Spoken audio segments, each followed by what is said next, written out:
Y la base de la venta consultiva es que al final el que decide la compra es el cliente. Yo no sé hasta qué punto el concepto de intuición una máquina lo va a tener. Lo que has de saber gestionar muy bien es el tiempo. Hoy en Listening Leaders tengo el placer y el honor de viajar hasta la ciudad de Viladecans, en Cataluña, en Barcelona, muy cerquita de Barcelona, y vamos a hablar de algo que yo creo que mi invitado no me va a corregir, que es dignificar el mundo de la venta, redignificar, porque siempre ha sido muy digno. Él es Víctor Barajas Casseny, socio de Aula de Ventas Consulting y autor de un libro del que vamos a hablar, como querría el bueno de Umbral. Hoy he venido a hablar de mi libro, que se llama El Método Kowalski. Así que, Víctor Barajas, bienvenido a este modesto espacio. Bien hallado, Raúl, un placer estar aquí contigo.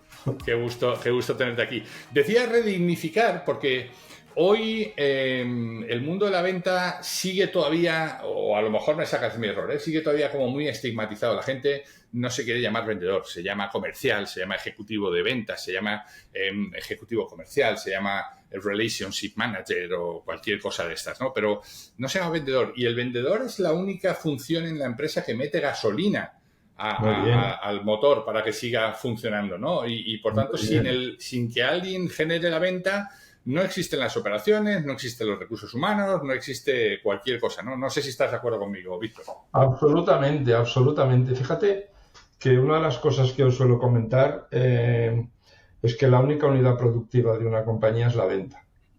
Uh-huh. Las empresas, mejor dicho, la buena venta, porque las empresas viven por el margen, no por la facturación. Uh-huh. Uh-huh. Entonces, la buena venta tiene que ver con vender con el margen que se pide, que se requiere o que la empresa decide tener, ¿no? Y es la única, ¿eh? Y es la más denostada, o sea, que tiene una contradicción ahí importantísima tenemos, ¿eh? Sí, y estoy de acuerdo contigo, Raúl. Todavía aún... ¿Y por qué crees que es por qué crees que sigue siendo la más denostada? Sigue siendo, pero menos que cuando yo empecé, ¿eh? No tiene nada que ver con cuando yo empecé. Pues te voy a dar mi opinión. Mira, yo creo que es la más denostada porque sigue habiendo una cierta idea errónea de que un buen vendedor es alguien que ha de ser simpático, guapete o simpática y guapeta, ¿no? Lo que se le llama... Y que tiene labia y que habla bien. Exacto, ¿no? Porque se suele asociar mucho la venta con el engañito, la trampita y tal, ¿no?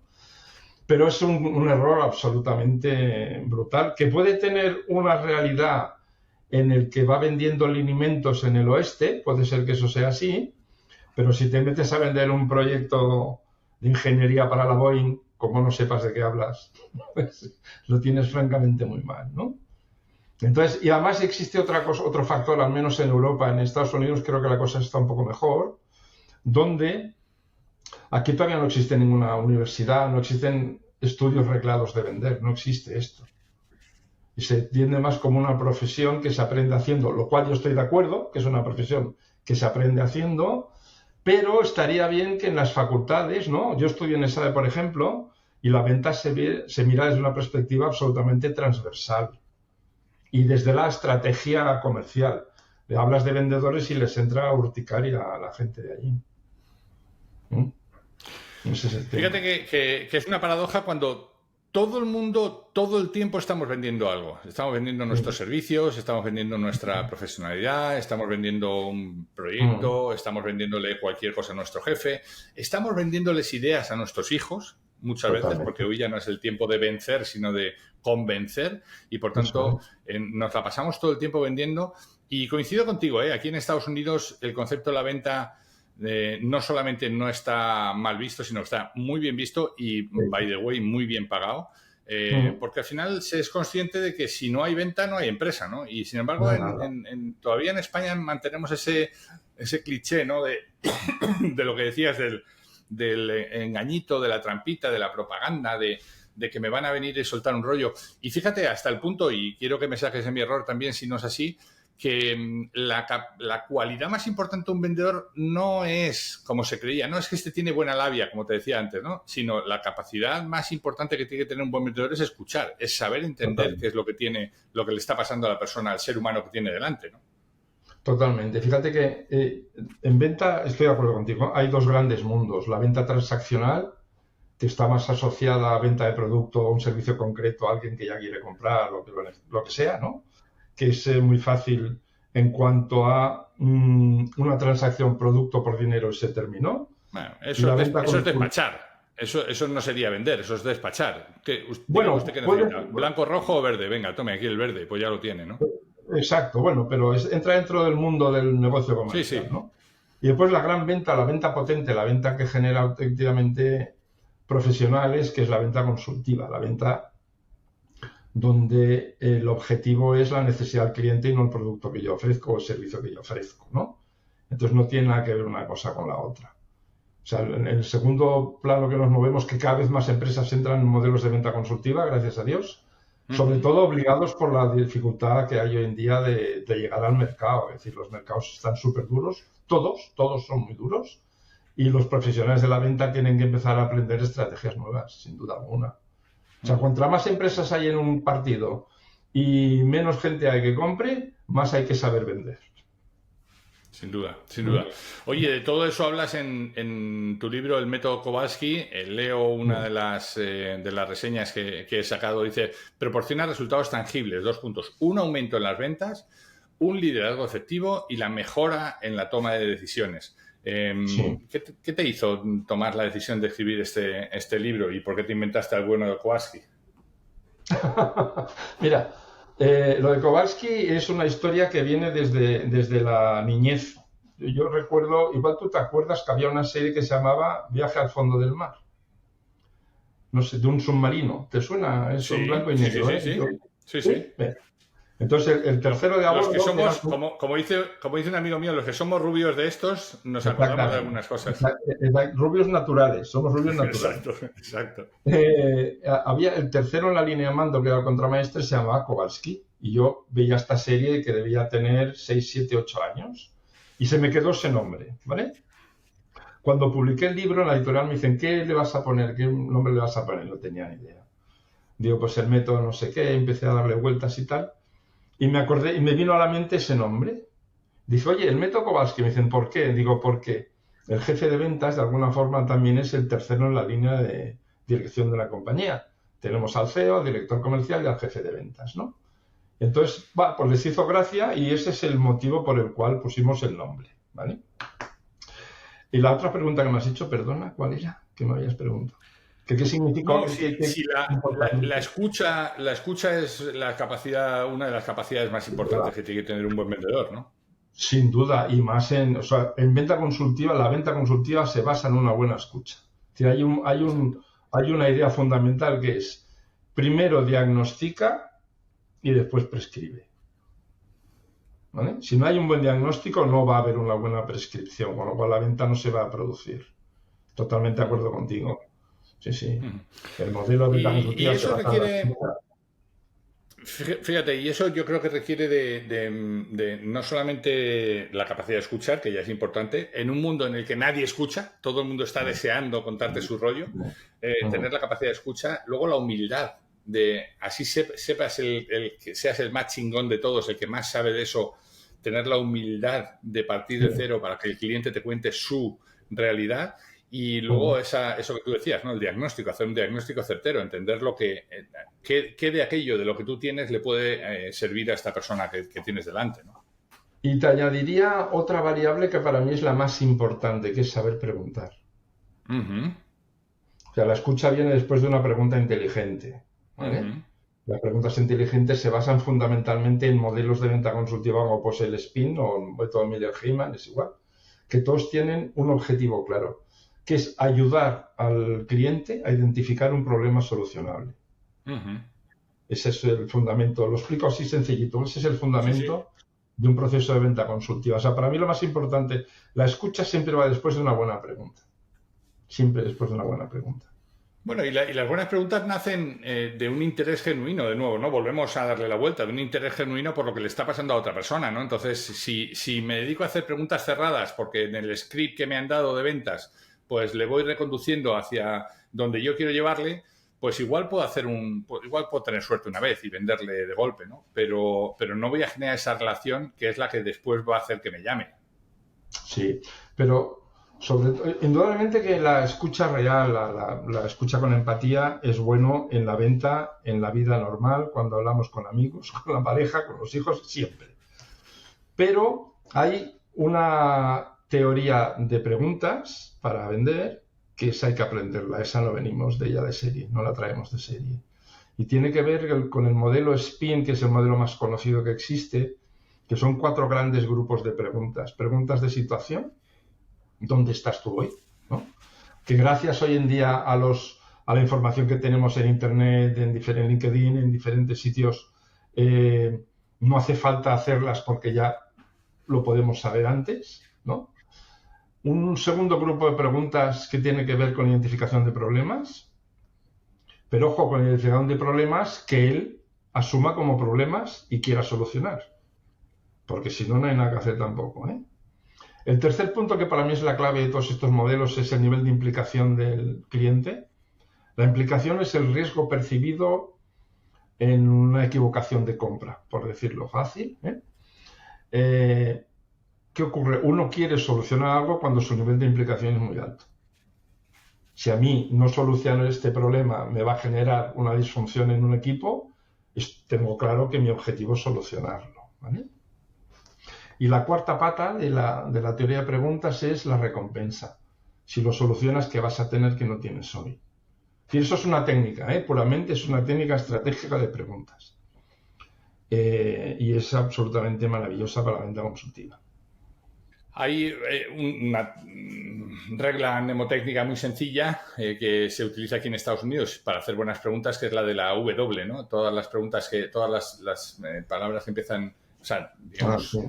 el when, el what, ¿no? En Estados Unidos, incluso el why, ¿no? Incluso el how, que no empieza por W, pero también, ¿no? Te permite preguntar el qué, el cómo, el cuándo, el dónde. Acaba por W, y yo creo que ¿no? de esa manera puedes llegar a este spin, sobre todo a la parte primera del spin, de entender cuál es la situación real del cliente antes de hacer cualquier otra cosa, ¿no? Sí, sobre todo estoy de acuerdo contigo, esto funciona así, y sobre todo en venta consultiva, en la gran venta que se le llama, lo que has de saber gestionar muy bien es el tiempo. El tiempo. Es decir, no puede haber prisa nunca por cerrar un acuerdo. La prisa es el enemigo más grande de la venta, ¿vale? Es el enemigo más grande que existe en el mundo de la venta. Sobre todo porque cuando utilizamos estos modelos de venta estratégicos, quien nos compra no es una persona, suele ser una corporación. Las corporaciones tienen una mesa de compras que existen diferentes roles que juegan un papel importantísimo en la decisión. Quien tiene el dinero, quien tiene la autoridad, quien tiene la necesidad, quien tiene la agenda de implementación de una compra, por ejemplo, ¿no? Con lo cual esto complica que tú tienes que sentarte a conversar y a convencer a 4 roles distintos. Y eso requiere tiempo, eso requiere mucho tiempo, requiere mucho tiempo. ¿Vale? Sin duda, sin duda. Oye, déjame que hablemos de 2 cosas. Uno, de las objeciones. Sigue siendo todavía la principal dificultad, ¿no? Y las objeciones provienen del miedo también, del miedo a comprar, del miedo a equivocarse del cliente, ¿no? De no tener la certeza de si esto le va a funcionar o no. Y aparecen objeciones y aparecen durante toda la conversación. ¿Hay algo que se haya inventado que solucione este tema del tratamiento de objeciones? Sí, las objeciones fundamentales aparecen en venta transaccional. En venta, de hecho, los modelos de venta consultiva lo que hacen es ir eliminando objeciones a través de la conversación que tenemos con ellos, desde el primer momento. Desde el primer momento. Es decir, de hecho, si identificamos una situación que tú quieres mejorar y si no la mejoras será mucho peor para algún punto de tu organización, lo lógico es que la quieras solucionar. ¿Vale? Desde el momento es cuando tú ya has vendido. Después ya negociaremos condiciones, precio y demás, ¿no? Las objeciones son el temor de los malos vendedores. Así de claro te lo digo. Es decir, porque al final lo que hay que distinguir es una objeción, es una condición o es una excusa. Son 3 cosas distintas. Una objeción es algo que yo puedo responder, que él me la está planteando desde la verdad, que él hay algo que no comprende y que yo he de saber contestarla o sobrellevarla, ¿no? Una condición es algo impepinable. Por ejemplo, te pongo un ejemplo. Yo quiero vender un CRM a quien sea, a tu empresa, pero resulta que estás en un proceso de cambio de RP. Hasta que no lo tengas cambiado no voy a poder vender, ¿no? Eso es una condición, no es una objeción, es una condición y hay que entenderlo como tal. Aplazamos el tiempo y ya llegaremos, ¿no? Y pues está la excusa, que es lo que la gente confunde con todo lo demás. La excusa la solemos decir cuando hay algo que nos chirría, que no tenemos claro qué es y que el vendedor no ha sabido darnos una respuesta, o sea, que no nos ha convencido. Entonces ponemos una excusa. Entonces, cuando yo entiendo que estos son diferentes tipos de respuestas con diferentes tipos de preguntas, es mucho más sencillo solucionarlo. Hay una idea que me parece muy interesante en lo que estamos hablando, que es la siguiente. Tú piensas que a todos nos gusta comprar, pero a nadie nos gusta que nos vendan. Y la base de la venta consultiva es que al final el que decide la compra es el cliente, no el vendedor. ¿Entiendes? Bueno, añadido a eso, hay una máxima en negociación que me encanta, que es la negociación es el arte de que el otro se salga con la mía. ¿No? Exactamente. Que piense que ha sido él el que ha tomado la decisión cuando tú le has abocado, le has ido llevando y le has puesto en un sitio en donde dices, bueno, ¿qué? ¿Nos tiramos? Y el tipo te dice, sí, pero porque yo lo decido. Dices, exactamente. Este es el tema, claro. ¿No? Si a mí me es igual, decídelo tú, ya me va bien. Ya me va bien, ¿no? Exacto. Ese es el tema. Entonces, con que hablaba antes de los modelos de venta consultiva, lo que al final lo que ocurre es esto que dices tú. Que el cliente se da cuenta de que una realidad la quiere cambiar y que tú tienes una solución y te dice, oye, adelante. Porque el decir que no es como si fuera un poco tonto, ¿no? Ya, sí, le va a traer más problemas que ventajas. Oye, cuéntame sobre la IA. ¿Cómo de metido está en vuestro mundo? ¿Qué cosas ya está haciendo y qué riesgos va a tener el sector de la venta o el sector de los vendedores con la llegada de la IA, ¿no? Pues mira, te voy a dar y oportunidades, por cierto. Sí, te voy a dar una exclusiva. Me acabo de apuntar a un programa de 50 horas de IA para aprender yo. Bueno. Porque en el mundo comercial la IA va a ser una herramienta fundamental. Va a cambiar toda la estructura de un funnel de preparación de las visitas, por ejemplo. Me está cambiando ya todo el tema de la gestión de los CRMs y de la información. Te está proponiendo modelos de pregunta que tú le preguntas a la IA, al ChatGPT. Oye, diséñame un cuestionario de preguntas del SPIN. Ojo lo que estoy diciendo, de preguntas del SPIN para hablar con Raúl Castro, que tiene una empresa de tal, de cual, hace esto, aquello, y te lo clava, Raúl, te lo clava.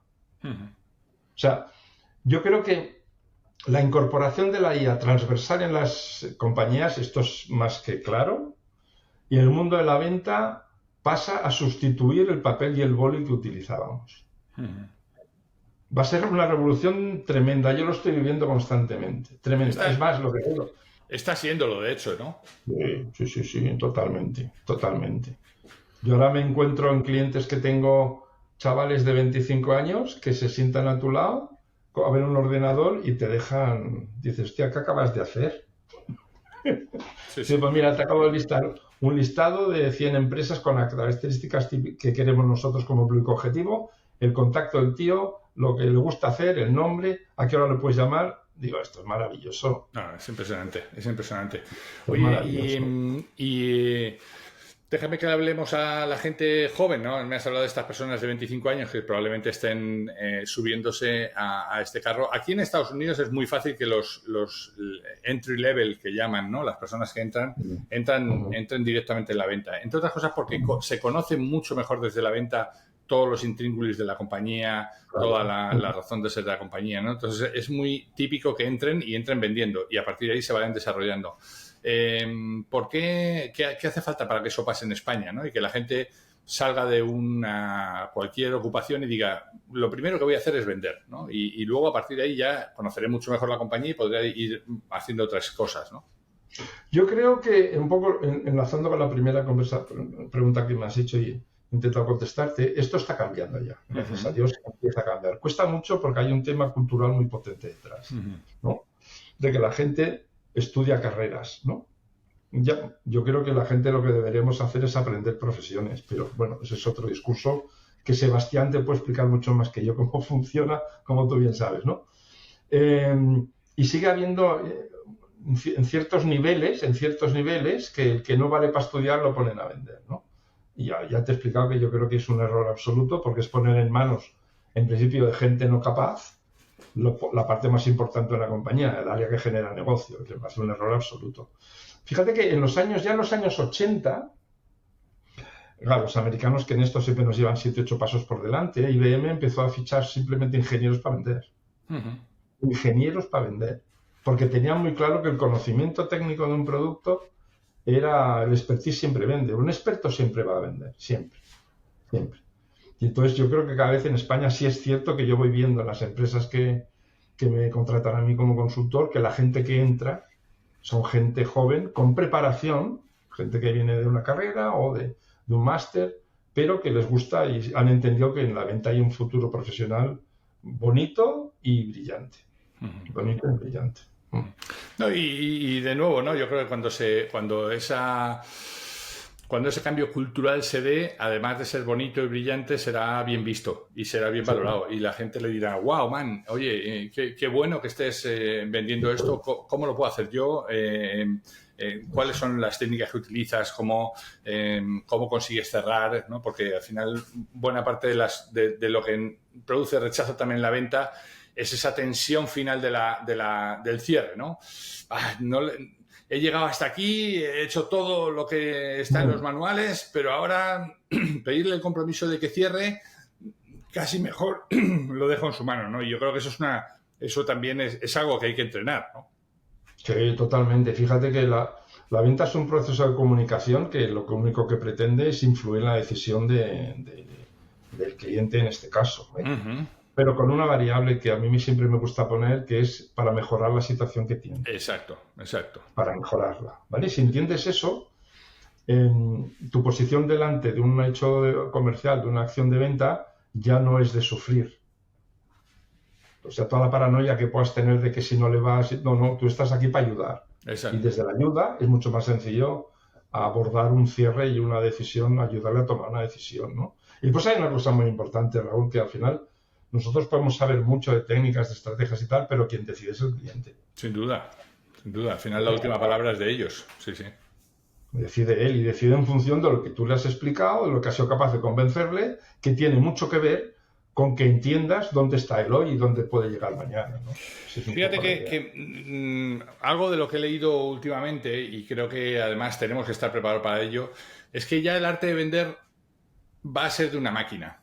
Y porque va a atender a una máquina. Las centrales de compras que hoy siguen estando en manos de humanos, ya, como dicen aquí en Estados Unidos, no longer en el futuro, ¿no? O sea, en el futuro va a pasar porque sea una máquina la que estudie lo que le has... O sea, tendrá que ser una máquina la que prepare los elementos que otra máquina va a entender cuando hablamos de ventas grandes, ¿no? De venta consultiva grande, de grandes proyectos, ¿no? Entonces, serán máquinas vendiendo a máquinas. Igual haciendo una suerte de distopía, ¿eh? Serán máquinas... Ahora, cuando haya una duda, cuando haya algo que se salga del script, ahí tiene que haber un experto humano que sea el que dé ese toque humano y que diga, oye, vamos a confiar en esta compañía porque entre esta y esta, que tengo dudas, aquí hay una persona humana que está detrás y nos va a poder dar un valor añadido que no pueden dar las máquinas todavía, ¿no? Sí, y hay... yo hace poco también leía un artículo de que la IA lo que hace es gestionar millones de datos o miles de millones, no sé, una barbaridad, y sacar patrones, pero sí. Patrones en función de un modelo que tú le has dado. Pero la IA en sí mismo, inteligencia, lo que entendemos por inteligencia humana, no la tiene. Porque no es capaz ni de entender sentimientos, ni a fecha de hoy, ojo. Que igual ahora me meto en un jardín que pasado mañana me lo echan en cara y me lo tengo que comer con patatas, ¿eh? Está muy cerca, ¿eh? Uno de los principales problemas hoy es que la gente lo está usando precisamente para validar sus emociones, ¿eh? Para que la máquina le acompañe, para que le dé conversación, para que le hable. Wow, Oye, ojo a lo que llega, ¿pero ¿eh? esto no crees que es más un tema de soledad o de Sí, incapacidad relacional? hombre, soledad como la que está viviendo esta sociedad en la que estamos, ¿no? O sea, Claro, claro. hace nada salió un chico, una familia de un chico que van a demandar van a demandar a la compañía ¿Sí? porque ayudó a suicidarse. Ah, caray, La IA le ayudó a suicidarse, le fue diciendo, dame pasos caray. por tanto, ventajas e inconvenientes, ¿eh? Pero sí que está muy cerca de entender o al menos te lo hace ver, ¿eh? Yo he jugueteado también con eso y te dice, entiendo cómo te sientes y claro, igual desde el punto de vista racional tú sabes que una máquina no está entendiendo cómo te sientes, pero si te lo No, dice, tu cerebro sí. dice, wow, mira, aquí tengo Bueno, pero esto mi es muy mejor amigo cuando no existen muy mejores amigos en el mundo de los claro, humanos, ¿no? claro. Pero eso es una disfunción cognitiva, como tantas que tenemos Sí. con las pantallas y el hablar con algoritmos, ¿no? Quiere decir que. Pero si llegamos a ese punto, que si tú lo dices, así será y puede ser que lleguemos, apaga y vámonos. Apaga y O en lugar de apaga y vámonos, déjame agarrar mi linternita y ver cómo me manejo en este nuevo entorno. Porque es increíble, ¿eh? Mira, ayer estaba viendo un programa de televisión en España y ya han metido un robot en el programa, en el flujo de programas, ya han metido un robot y ya lo tienen ahí, digamos, como puesto en nómina, ¿no? Claro, esto es una pequeña anécdota, pero es que yo vengo del Fulfillment Center de Amazon sí. en San Antonio, donde hay 6.000 robots trabajando cada día 24/7. 6.000 robots, 1.500 por planta en 4 plantas Sí, distintas. pero con tareas repetitivas ¡Wow! que alguien ha programado, ¿no? Sí, sí, sin duda, pero Ellos se cuántos autoprograman y hacen cosas nuevas. Bueno, ellos se mejoran, sí, sí, ellos se mejoran. O sea, ahora cuando pases por tu curso verás todo el tema del mundo agencial. Hoy los agentes hacen ya labores que sustituyen a un humano, ¿eh? Y toman Ya, decisiones. Hoy los coches de Waymo, yo ahí en Austin sí, tuve la oportunidad de montarme en varios coches que ya no llevan conductor y los pides por Uber, ¿eh? No es ciencia ficción. Los pides por Uber y te viene un coche sin conductor. Y ya sí. están entrenados y ya están mejorando la toma de decisiones. Y ahí había un debate ético. Esto no tiene nada que ver con la venta, pero ya que estamos hablando de esto, había un debate ético. Si un ser humano tiene que chocar a dos personas Ah, porque no sí, le queda sí, más remedio, sí. entre un anciano y un niño, ¿a cuál de los dos checas? Sí, Ostras, sí, sí. esto ha habido que enseñárselo a los robots, ¿sí? Los robots lo están aprendiendo también. O sea que es muy interesante todo ese mundo porque las máquinas están aquí para quedarse, Víctor. Seguro, seguro, seguro. No, no, eso lo tengo clarísimo, ¿eh? Ahora, yo no sé hasta qué punto el concepto de intuición una máquina lo va a tener si, por mucho que le expliquemos Sin cosas. duda, el olfato, ¿no? La intuición, Sí, eso que nos define como humanos, ¿no? O como animales vivos, que es decir, la intuición, sí, ¿no? sí, sí, sí. Y eso en la toma de decisiones también juega, ¿eh? Juega aunque sea en capas inconscientes. Qué bueno. Oye, qué le sigue, Víctor? ¿Qué tienes ahí en la cabeza para siguientes proyectos? ¿En qué estáis trabajando ahora? Pues yo ahora estoy trabajando en la posibilidad de hacer un libro sobre B2B puro y duro, Ujú. sobre B2B. Pero también te digo una cosa, ¿eh? Yo ahora con la agenda de trabajo, gracias a Dios, de proyectos, clientes y tal, yo me lo paso muy bien trabajando directamente con clientes. Qué De hecho, bueno. antes me has preguntado qué me llevó a hacer los libros, ¿no? Los dos libros que tengo publicados y fundamentalmente, voy a ser muy sincero, me abren puertas. O sea, Ujú. esa fue la idea. Es decir, al Sin duda. final, cuando te quieres que te reciba un CEO, si llamo y digo soy Víctor Barajas, me dice, ah, pues encantado de conocerle, señor, pero aquí no pasa. Cuando le envías un libro de regalo, pues es más probable que te dé una cita, ¿no? Tengo un buen amigo en Madrid que se llama Víctor, Andrés Pérez Ortega, que cuando le conté que iba a ser mi primer libro me dijo, felicidades, España es un país de idiotas, pero cuando tienes un libro te conviertes en un idiota con libro. Y eso es una Totalmente. categoría. Sí, eso es un nivel superior, es un nivel superior. Exacto, exacto. Estoy de acuerdo contigo. Víctor, Al Víctor menos una cosa, Barajas. nos hemos tomado el trabajo de hacerlo. Ah, no, claro, sí, sí. ¿no? Sí, sí. Por lo menos los que no lo hemos hecho 100% con IA, ¿eh? Porque hoy ya sabes que Amazon también ha parado, ha tenido que parar porque llegaba a recibir 4 libros de la misma persona por día. 4 libros de la misma persona hechas, claro, es que a la velocidad que van las máquinas tú le puedes decir que te escriba un libro 15 capítulos sobre cualquier cosa y te los devuelve, ¿eh? Y luego tú los subes y si tienes la suerte de que alguien te los compre, claro, subir 4 es comprar muchas papeletas para la lotería, ¿eh? Para que alguno de ellos se acabe vendiendo. O sea que ojo con eso también, ¿no? Sí, pero no es lo mismo escribir desde algo que tú has experienciado, sin duda, que tú has hecho. Sin duda. Yo te puedo escribir mañana, si queremos, tú y yo hacemos un libro sobre teoría cuántica de lo que tú quieras, pues metes en internet y te sale, pero yo no tengo ni idea de esto, no sé. Sin duda. Y luego, además, yo creo que mira, yo acabo de publicar hace 4 meses Inteligencia Aumentada, hablando un poco de todo esto, de cómo el ser humano y cómo las organizaciones tienen que no mirar para otro lado, sino abrazar la inteligencia artificial, pero con cabeza. Y al final, lo más valioso, lo que los lectores me están devolviendo es lo más valioso son las historias personales que cuento. O sea, vivencias que no las puede tener una máquina, que las he tenido yo, que son mías, ¿no? Entonces esa es la parte más rica, ¿no? Digamos. Y eso, exactamente, y eso es lo que enriquece tu discurso. Exacto. Porque tú lo has vivido. Sí. Víctor Barajas, socio de Aula de Ventas Consulting y autor de, entre otros, del método Kowalski. Te agradezco mucho el rato que nos has dedicado y nada, que la conversación continúe.